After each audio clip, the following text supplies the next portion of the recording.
આજે આપણે એક એવી કથા વિશે જાણીશું જેમાં એક અધીરો રાજા છે અને એક અત્યંત જ્ઞાની ઋષિ છે અને એમની એક અણધારી મુલાકાત જીવનના એક મોટા સત્યને આપણી સામે લાવી દે છે.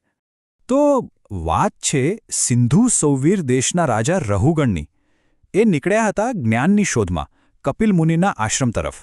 એમની પાલખી પણ કેવી એકદમ શાહી, મજબૂત ભોઈઓ એને ઉપાડીને ચાલી રહ્યા હતા. પણ અચાનક આ આરામદાયક મુસાફરીમાં ધ્રુજારી આવવા લાગી. અને આનું કારણ એક નવો ભોઈ જેને હમણાં જ કામ પર રાખ્યો હતો.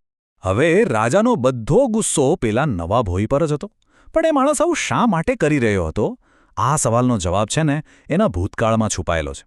તો ચાલો એને સમજવા માટે આપણે થોડા પાછળ જઈએ. આ કથા છે ભરત નામના એક બાળકની, જે નાનપણથી જ દુનિયાના બીજા બધા બાળકો કરતાં સાવ અલગ હતો.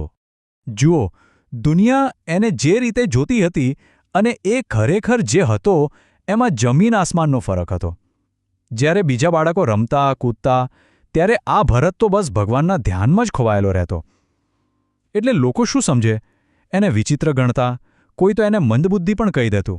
અને બસ આ જ કારણથી લોકો એને જડ ભરત કહીને બોલાવવા લાગ્યા. જડ ભરત એટલે કેવો? જાણે કોઈ નિષ્ક્રિય જડ વસ્તુ હોય એવો. પણ ખરી વાત તો એ હતી કે દુનિયા માટે જડ હતો કારણ કે એનું મન તો ક્યાંક બીજે આધ્યાત્મિક ઊંડાણમાં સ્થિર હતું. એટલે કે બહારથી ભલે શાંત અને નિષ્ક્રિય દેખાય, પણ અંદરથી તો એ સૌથી વધુ જાગૃત હતો.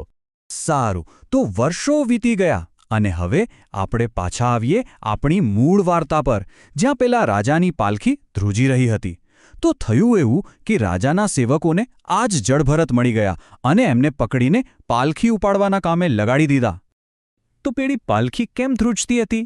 શું જડભરતમાં તાકાત નહોતી? ના, કારણ કંઈક બીજું જ હતું. કારણ હતું એમની કરુણા. એ એટલું ધ્યાન રાખીને ચાલતા હતા કે એમના પગ નીચે ભૂલથી પણ કોઈ જીવજંતુ, કોઈ કીડી પણ કચડાઈ ન જાય. અને આ જ સાવચેતીને લીધે એમના પગલાં સરખા નહોતા પડતા અને પાલખી હાલકડોલક થતી હતી. હવે રાજાને આ બધી વાતની ક્યાંથી ખબર હોય? એને તો એમ જ લાગ્યું કે આ નવો ભોઈ જાણી જોઈને કામચોરી કરે છે. એટલે ગુસ્સામાં આવીને એમણે કટાક્ષ કર્યો. અરે ભાઈ, શરીર તો હટ્ટુકટ્ટું છે અને તું થાકી ગયો. લાગે છે તને સજા કરવી જ પડશે, ત્યારે જ તું સીધો ચાલીશ. રાજાને તો એમ કે હમણાં આ ડરી જશે, માફી માંગશે. પણ જે થયું ને એની તો કોઈએ કલ્પના પણ નહોતી કરી. જે માણસ લગભગ આખી જિંદગી એક શબ્દ નહોતો બોલ્યો, એણે પહેલીવાર પોતાનું મૌન તોડ્યું.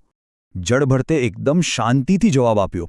એમણે કહ્યું, હે રાજન, તમે સજાની વાત કરો છો, પણ એ સજા તમે કોને આપશો? આ શરીરને? આ બોજ, આ થાક, એ બધું તો શરીરનું છે, મારું નથી. હું તો આત્મા છું અને આત્માને કોઈ બોજ કે કોઈ સજા અડી પણ નથી શકતી. એક જ વાક્યમાં એમણે આખી ફિલોસોફી સમજાવી દીધી. આત્મા અને શરીર. એમનો કહેવાનો મતલબ શું હતો? કે આ શરીર તો ખાલી એક ગાડી જેવું છે. એને થાક પણ લાગે, એને દુઃખ પણ થાય. પણ આપણે જે ખરેખર છીએ, એટલે કે આપણો આત્મા, એ તો આ બધાથી સાવ અલગ છે. એ શાશ્વત છે. બસ આ શબ્દો સાંભળ્યા ને રાજા રહુગણ તો સ્તબ્ધ થઈ ગયા, જાણે કરંટ લાગ્યો હોય. એમને એક જ સેકન્ડમાં સમજાઈ ગયું કે આ કોઈ સામાન્ય માણસ નથી, આ તો કોઈ મહાન ઋષિ છે. એમનો રાજા હોવાનો બધો ઘમંડ, બધું જ એક ક્ષણમાં પીગળી ગયું. તરત જ પાલખીમાંથી નીચે ઉતરીને સીધા જડભરતના પગમાં પડી ગયા, માફી માંગવા લાગ્યા. રાજાએ હાથ જોડીને પૂછ્યું, મહારાજ, તમે છો કોણ? આટલું ગહન જ્ઞાન તમને ક્યાંથી મળ્યું? અને ત્યારે જ જડભરતે એમને પોતાના જીવનનું રહસ્ય બતાવ્યું.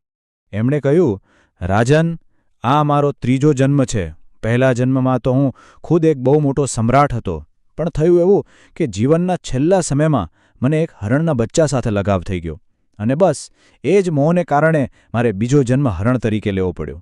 એટલે હવે આ ત્રીજા જન્મમાં મેં નક્કી કર્યું છે કે હું કોઈ પણ મોહમાં નહીં પડું. બસ ભગવાનનું જ ધ્યાન ધરીશ. તો જડભરતની આખી વાતમાંથી આપણને બે બહુ જ મહત્વના શબ્દો શીખવા મળે છે: જડ અને ધૃઢ. ચાલો સમજીએ એનો મતલબ શું છે. પહેલું છે જડ બનવું. હવે આનો મતલબ આળસુ થવાનું નથી હો. આનો મતલબ છે કે દુનિયાની નાની મોટી વાતોથી પરેશાન ન થવું.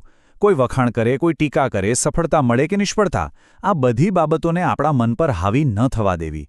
એકદમ સ્થિર રહેવું. અને બીજો શબ્દ છે દ્રઢ. આ બહુ જ જરૂરી છે. કારણ કે દુનિયા પ્રત્યે જડ બનવાનો અર્થ ત્યારે જ છે જ્યારે આપણે આપણા અસલી ધ્યેય માટે દ્રઢ હોઈએ. મતલબ કે આપણા આધ્યાત્મિક લક્ષ્ય પર એકદમ મક્કમ રહીએ. જુઓ, જડભરત દુનિયાની વાતો માટે જડ હતા, પણ ભગવાનની ભક્તિમાં એટલા જ દ્રઢ હતા. અને આ વાત છે ને ભગવદ્ ગીતામાં પણ બહુ સરસ રીતે કહેવાય છે. 8મા અધ્યાયમાં શ્રી કૃષ્ણ કહે છે કે જેનું મન બીજે ક્યાંય ભટકતું નથી અને સતત ભગવાનનું જ ચિંતન કરે છે, એ જ વ્યક્તિ એમને પામી શકે છે. અને જડભરતનું જીવન તો જાણે આ શ્લોકનું પરફેક્ટ ઉદાહરણ હતું. જ્યારે રાજાને આટલું મોટું જ્ઞાન મળ્યું પછી એ પાલખીમાં બેસે ખરા? ના, એ તો પોતે પગપાળા જ આગળ ચાલવા લાગ્યા. અને પેલા જડભરત, એ તો પાછા પોતાના કામમાં લાગી ગયા, જાણે કંઈ થયું જ નથી. બસ શાંતિથી ભગવાનનું ધ્યાન ધરવા લાગ્યા. આખી વાર્તા આપણને એક સવાલ પૂછતી જાય છે કે આપણે આપણા જીવનમાં કઈ બાબતોને લઈને જડ બનવું જોઈએ અને કઈ વાતને પકડીને દૃઢ રહેવું જોઈએ. કદાચ આનો જવાબ એ જ વસ્તુઓમાં છે જે આપણને ખરેખર સાચી શાંતિ અને આનંદ આપે છે. વિચારવા જેવી વાત છે, ખરું ને?